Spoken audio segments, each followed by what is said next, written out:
Welcome to Revasarts. நான் ரேவதி சிவகுமார். இன்றைக்கி வந்து நம்ம சேனலில் ஐஸ்கிரீம் ஸ்லைம் எப்படி செய்கிறதுன்னு பார்க்கலாம். இப்போ நான் இது செய்கிறதுக்காக ஃபெவிகால் யூஸ் பண்ணிக்கிறேன். ஃபெவிகால் உங்ககிட்ட இருந்ததுன்னா நீங்கள் ஃபெவிகால் யூஸ் பண்ணலாம், இல்லைனா ஃபெவிகம் இருந்ததுன்னா அதை யூஸ் பண்ணலாம். கேம்லின் ஒயிட் க்ளூ இருந்துச்சுன்னா அதை கூட நீங்கள் யூஸ் பண்ணலாம். இப்போ பார்த்தீங்கன்னா ஃபஸ்ட்டு நான் ஒரு பவுல் எடுத்திருந்தேன். அந்த பவுலில் தேவையான அளவுக்கு ஃபெவிகால் எடுத்துக்கிறேன். இப்போது இந்த ஃபெவிகாலுக்கு கூடவே கொஞ்சம் தண்ணியும் நான் சேர்த்துக்கிறேன். சேர்த்துட்டு இதை நல்லா மிக்ஸ் பண்ணிக்கலாம். நீங்கள் எந்த க்ளூ எடுத்தாலும் கூட கொஞ்சம் தண்ணி சேர்த்திங்க அப்படின்னா இந்த ஸ்லைம் வந்து உங்களுக்கு நல்லா சாஃப்டாக கிடைக்கும். தண்ணி சேர்க்காமல் அப்படியே நீங்கள் வந்துட்டு ஃபெவிகாலில் டைரெக்டாக ஆக்டிவேட்டர் சேர்த்திங்க அப்படின்னா அது வந்து கொஞ்சம் ரப்பர் மாதிரி ஆகிறதுக்கு சான்ஸ் இருக்குது. இப்போ வந்து தண்ணி சேர்த்து நல்லா மிக்ஸ் பண்ணிட்டேன். இப்போது நம்ம ஹோம்மேடாக செஞ்சு வச்சுருந்த ஆக்டிவேட்டர் எடுத்துக்கிறேன். இந்த ஆக்டிவேட்டரை 1 கப் அளவுக்கு தண்ணியில் 1 டீஸ்பூன் அளவுக்கு போரக்ஸ் பவுடர் சேர்த்து நல்லா மிக்ஸ் பண்ணி எடுத்து வச்சுருந்தேன். அந்த ஆக்டிவேட்டர் தான் நான் இப்போ சேர்த்து மிக்ஸ் பண்ணிக்கிட்டேன். போரக்ஸ் வாட்டருக்கு பதிலாக நீங்கள் வந்து முகி லிக்யூட் இருந்ததுன்னா அதை யூஸ் பண்ணிக்கோங்க. அப்படி இல்லைன்னா காண்டாக்ட் லென்ஸ் சொல்யூஷன் உங்கள்கிட்ட இருந்துச்சுன்னா அதை கூட நீங்கள் யூஸ் பண்ணிக்கலாம். ஸ்லைம் ஆக்டிவேட்டர் அப்படின்னு நம்மளுக்கு வந்து ஷாப்லலாம் கிடைக்குது. ஸோ அந்த மாதிரி நீங்கள் வாங்கி வச்சுட்டிங்கன்னா அதை கூட யூஸ் பண்ணிவிட்டு நீங்கள் வந்து இந்த ஸ்லைமை செஞ்சுக்கலாம். இப்போது நான் தேவையான அளவுக்கு ஃபோம் யூஸ் பண்ணியிருக்கேன். ஷேவிங் ஃபோம் யூஸ் பண்ணும்போது இந்த ஸ்லைம் வந்து நல்ல ஃப்ளஃபி ஸ்லைமாக நம்மளுக்கு கிடைக்கும். ஐஸ்கிரீம் ஸ்லைம் ஹோம்மேடாக நீங்கள் செய்கிறதுக்காக இந்த மாதிரி ஃப்ளஃபி ஸ்லைம் யூஸ் பண்ணலாம். பட்டர் ஸ்லைம் உங்களுக்கு செய்ய தெரியும்னா அதை நீங்கள் யூஸ் பண்ணலாம். இது தவிர க்ளவுட் ஸ்லைம்னு கிடைக்கும் இல்லையா, அந்த மாதிரி க்ளவுட் ஸ்லைம் உங்களுக்கு ஹோம்மேடாக செய்ய தெரிஞ்சாலோ அல்லது நீங்கள் கடையில் வாங்கி வச்சுருந்தாலோ கூட நீங்கள் இதை ட்ரை பண்ணி பார்க்கலாம். இப்போ வந்து ஃப்ளஃபி ஸ்லைம் ஒயிட் கலரில் நம்மளுக்கு ரெடியாகி இருக்குது. ஏன்னா நம்ம வந்து ஃபஸ்ட்டு கலர் எதுவும் ஆட் பண்ணலை இல்லையா. இப்போது இந்த ஸ்லைம்லேருந்து கொஞ்சம் மட்டும் நான் எடுத்துக்கிறேன். எடுத்துட்டு இதில் ப்ரௌன் கலரில் அக்ரலிக் பெயிண்ட் எடுத்து மிக்ஸ் பண்ணிக்க போகிறேன். மீதி இருக்கிற அந்த ஒயிட் கலர் ஸ்லைமில் நான் எதுவுமே ஆட் பண்ண போகிறது கிடையாது. அது அப்படியே தான் இருக்க போகுது.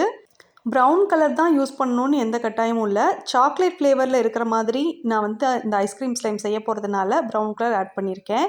ஒருவேளை நீங்களும் இதே மாதிரி செய்யணுன்னு விருப்பப்பட்டீங்கன்னா ப்ரௌன் கலர், போஸ்டர் கலர் அல்லது அக்ரலிக் பெயிண்ட் இல்லை கிளாஸ் கலர் இருந்ததுன்னா யூஸ் பண்ணிக்கோங்க.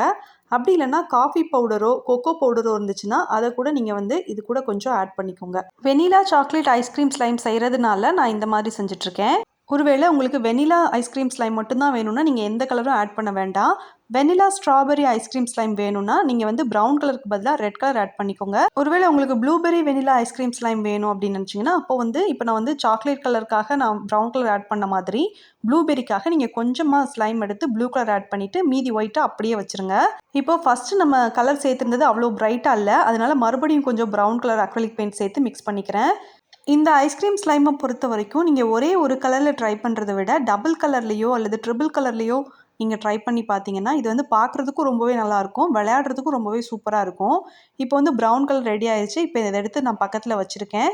இப்போ நான் ஒரு கண்டெய்னர் எடுத்திருக்கேன். இதில் வந்துட்டு ப்ரௌன் கலர் அக்ரலிக் பெயிண்ட் எடுத்து அதில் கொஞ்சம் வாட்டர் ஆட் பண்ணி நல்லா மிக்ஸ் பண்ணியிருந்தேன். அதில் ஒரு ஃபில்லர் யூஸ் பண்ணி இந்த மாதிரி அந்த பெயிண்ட்டை எடுத்து இந்த கண்டெய்னரில் அங்கங்கே இந்த மாதிரி ட்ராப்ஸ் மாதிரி வச்சோம் அப்படின்னா வச்சுட்டு டேப் பண்ணணும். அப்படி டேப் பண்ணோன்னா இது வந்து நம்ம மேலே வச்சுருக்கிற இந்த பெயிண்ட் வந்து அப்படியே வழிஞ்சு உள்பக்கம் வரைக்கும் வந்திருக்கும்.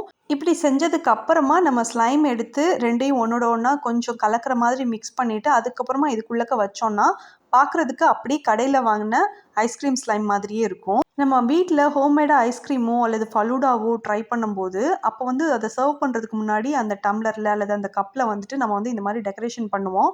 அதே மாதிரி தான் சாக்லேட் சிரப்புக்கு பதிலாக நம்ம வந்து இந்த ப்ரௌன் கலர் அக்ரலிக் பெயிண்ட் நம்ம யூஸ் பண்ணியிருக்கோம். இப்போது இது வந்து நல்லா டேப் பண்ணியாச்சு. இது செஞ்சதுக்கப்புறம் நம்ம இந்த கண்டெய்னர் எடுத்து இப்படி பக்கத்தில் வச்சுட்டு நம்ம ஏற்கனவே செஞ்சு வச்சுருக்கோம்ல ஸ்லைம், இந்த ப்ரௌன் கலரும் ஒயிட் கலரும் நம்ம வந்து மிக்ஸ் பண்ண போகிறோம்.